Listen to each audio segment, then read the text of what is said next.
आज सोयाबीन पर बात करते हैं, पाम ऑयल पर बात करते हैं और बात करते हैं मौजूदा वक़्त पे जो खाद्य बाज़ारों में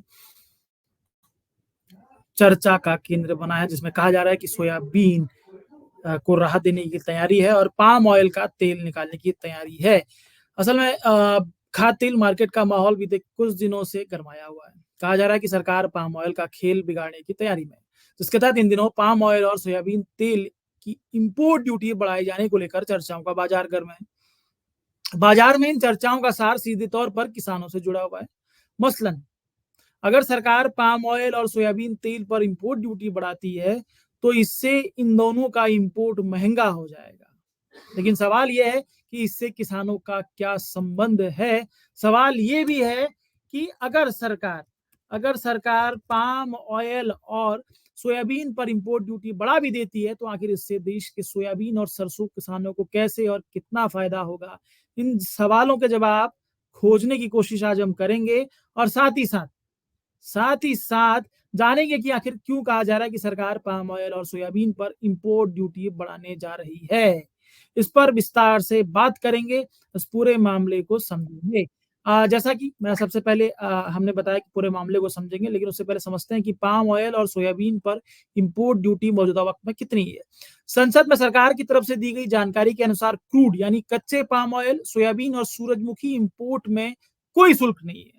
हालांकि पहले तक 2.5% इंपोर्ट ड्यूटी लगती थी, जिसे बीते साल हटा दिया गया था।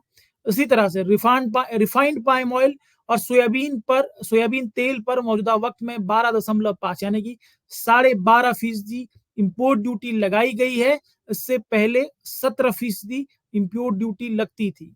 2021 से पहले तक रिफाइंड सोयाबीन और सूरजमुखी तेल पर 32.5% ड्यूटी लगती थी। सरकार की तरफ से इंपोर्ट ड्यूटी पर लिए गए ये फैसले 31 मार्च 2025 तक वैध रहेंगे, अगर सरकार इस बीच ये फैसला नहीं लेती है। कुल जमा देश में पाम ऑयल फ्री में इंपोर्ट हो रहा है, तो वहीं दूसरी तरफ जो स्थिति है कि 5%, हालांकि 5% दूसरे तेलों पर एग्री सेस लगता है पाम ऑयल को छोड़कर। अब बात करते हैं कि इंपोर्ट ड्यूटी होती क्या है, इसका किसानों से क्या संबंध है।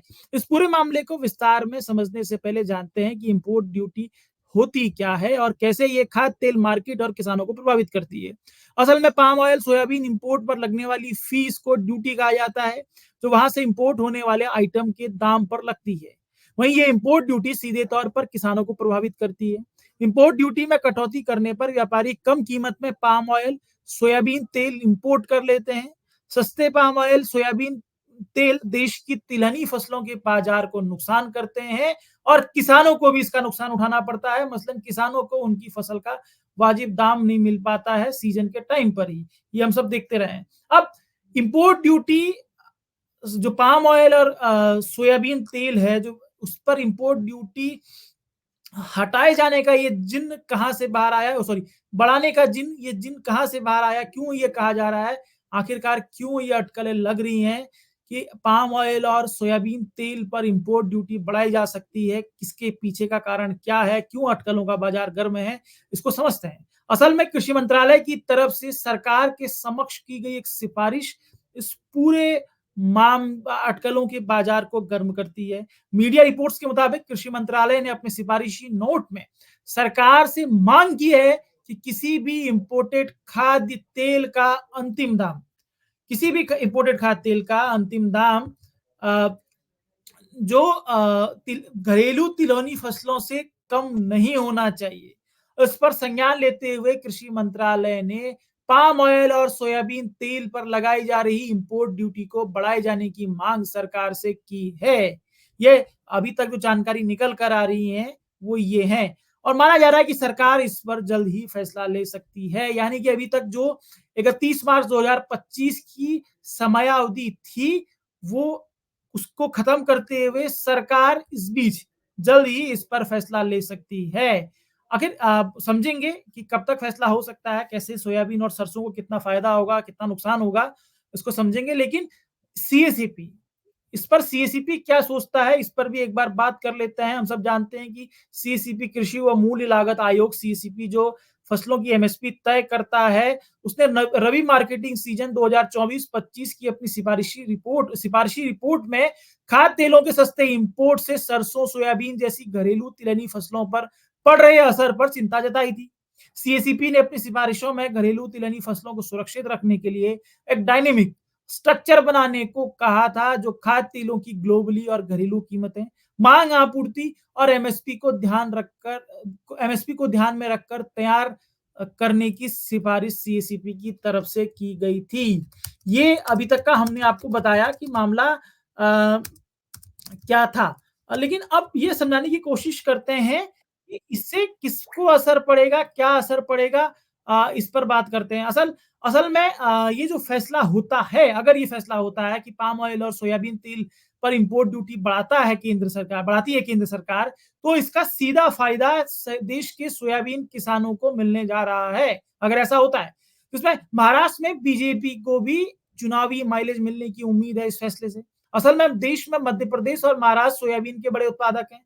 मौजूदा वक्त में सोयाबीन की नई फसल आने में वक्त है, लेकिन बाजार में सोयाबीन के दाम 3800 से 4200 रुपए क्विंटल के पास है, जबकि सोयाबीन का एमएसपी 4892 रुपए है क्विंटल है। ऐसे में किसानों को नुकसान उठाना पड़ रहा है, क्योंकि पाम ऑयल ने सोयाबीन का गणित बिगाड़ा हुआ है।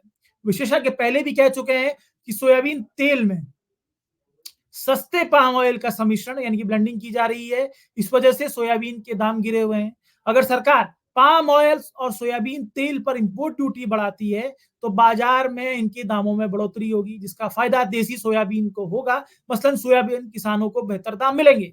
वहीं महाराष्ट्र विधानसभा चुनाव में बीजेपी को भी इसका फायदा हो सकता है, क्योंकि वहां चुनाव है और महाराष्ट्र एक बड़ी बेल्ट है सोयाबीन की, तो लंबे समय से किसान वहां की मांग कर रहे हैं। सरकार, क्योंकि हमने देखा था कि अजीत पवार जो डिप्टी मुख्यमंत्री हैं, वो भी स्वीकार चुके हैं, देवेंद्र फडणवीस जो मुख्यमंत्री हैं, वो भी स्वीकार चुके हैं कि सोयाबीन, कपास और प्याज किसानों को जो नुकसान हुआ, उसका खामियाजा उन्हें लोकसभा चुनाव पे देखने को मिला था। तो ये उम्मीद की जा रही है कि महाराष्ट्र विधानसभा चुनाव की तारीखों से पहले ये फैसला हो सकता है कि भारत सरकार जो पाम ऑयल और सोयाबीन पर जो इंपोर्ट ड्यूटी है उसको बढ़ा सकती है। ये एक तस्वीर निकलकर सामने आती है। अब बात करते हैं कि हमने समझा कि सोयाबीन किसानों को तो सीधे तौर पर इसका फायदा होगा, लेकिन सरसों किसानों का क्या होगा, इस पर बात करते हैं। बेशक सस्ते पाम ऑयल ने सबसे अधिक सरसों का तेल निकाला हुआ है, लेकिन पाम ऑयल में इंपोर्ट ड्यूटी बढ़ने की स्थिति में भी सरसों किसानों को फिलहाल फायदा होता हुआ नहीं दिख रहा है। हम सब जानते हैं कि फ्री पाम ऑयल इंपोर्ट नीति ने सबसे अधिक सरसों को प्रभावित किया। असल में सरसों रबी सीजन की फसल है। मार्च से मई तक सरसों की आवक होती है। इस दौरान सस्ते पाम ऑयल इंपोर्ट होने से देश में सरसों का भाव एमएसपी से नीचे रहा। मसलन किसानों को 4000 रुपए क्विंटल पर सरसों बेचनी पड़ी, जबकि सरसों का एमएसपी 5650 रुपए क्विंटल था। अब अगर पाम ऑयल पर इंपोर्ट ड्यूटी बढ़ती है, तो देश के सरसों किसानों को फिलहाल इसका फायदा नहीं होगा।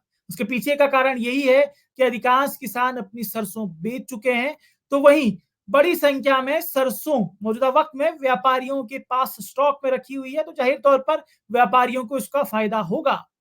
ऐसे में सरसों किसानों को फिलहाल राहत मिलती हुई नहीं दिख रही है। उन्हें 6 महीने तक का कम से कम इंतजार करना होगा।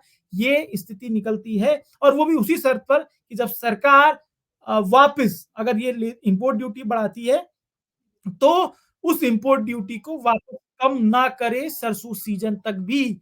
तो ये सरसों किसानों को फायदा होगा, लेकिन जाहिर तौर पर देश के सोयाबीन किसानों को इसका फायदा होता हुआ दिख रहा है, और जिसमें महाराष्ट्र, मध्य प्रदेश में दोनों ही राज्यों में इसका फायदा होगा। महाराष्ट्र की अगर हम लोग इसलिए बात कर रहे हैं क्योंकि वहां पर पे किसानों को भी फायदा होगा, और जैसा कि अगर बीजेपी सरकार ये फैसला ले लेती, सॉरी केंद्र सरकार अगर ये फैसला ले लेती है, तो राज्य की जो बीजेपी महायुति गठबंधन है उसको इसका संभावित तौर पर फायदा होने की संभावनाएं लग रही हैं। तो ये एक छोटी सी कोशिश थी इसका पूरा गुणा गणित समझाने की आपको, कि आखिरकार कैसे पाम ऑयल का खेल बिगाड़ने की तैयारी है, उसको लेकर जो चर्चाओं का बाजार गर्म है, उसके पीछे की कहानी क्या है। पाम ऑयल और सोयाबीन इंपोर्ट पर ड्यूटी कितनी लगती है? पाम ऑयल और सोयाबीन पर लगने वाली इंपोर्ट ड्यूटी कैसे किसानों को प्रभावित करती है? सीएसीपी क्या सोचता है? सीएसीपी ने अपनी रिपोर्ट में क्या दिया है? कृषि मंत्रालय की तरफ से जो सिफारिश थी वो क्या थी? और कैसे सोयाबीन और सरसों किसानों को मौजूदा वक़्त का फैसला कैसे प्रभावित करेगा, उस पर ये रिपोर्ट थी। अगर आपको ये रिपोर्ट अच्छी लगती है तो शेयर, सब्सक्राइब, लाइक ज़रूर कीजिए। इसी के साथ ही इजाज़त दीजिए। आप सबसे फिर मुलाकात होगी।